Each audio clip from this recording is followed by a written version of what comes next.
Sot kujtojmë dy figura të respektuara, dy heronj të Republikës Kosovës dhe të kombit tonë. Ilir Konushevci ishte vetëm 20 vjeç kur filloi angazhimin për lirinë e vendit. Në vitet e 90-ta, kur territori i Republikës së Kosovës, pra territori i Kosovës, ishte i mbushur me dhunën policore, me shtypje, me diskriminim ndaj shqiptarëve të Kosovës, ai u bë pjesë e grupeve të para që po përgatitnin rezistencën e armatosur. Ishte pjesë e grupit Shqiponja dhe rreth tij kishte heronj si Zahir Pajaziti, si Hakif Zejnullahu, si Edmond Hoxha, të cilët zgjodhen rrugën e vështirë, rrugën e rrezikshme, vetëm që Republika jonë të jetë e pavarur dhe vendi jonë aso kohet që lirohej.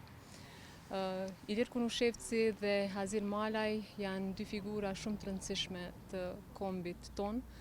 Ata kanë shërbyer edhe si inkurajim për shumë gjenerata që ti bashkohen ushtrisë çlirimtare të Kosovës. Njëri nga Kosova, tjetri nga Shqipëria, të pandashëm për çlirim e për bashkim. Ilir Konushevci dhe Dr. Hazir Malaj nuk u ndonë asnjëherë nga njëri tjetri, e kishin idealin e njëjtë, e kishin punën e përbashkët dhe ishin të angazhuar deri në flijim për çlirimin e Kosovës, për lirinë e popullit dhe për Republikën e pavarur e sovrane të cilën e gëzojmë sot. Ilir Konushevci, si shpirti i logjistikës, i furnizimit, i ngritjes së luftës çlirimtare, punoi shumë kohë para luftës në mënyrë që të mund të luftojmë e të çlirohemi.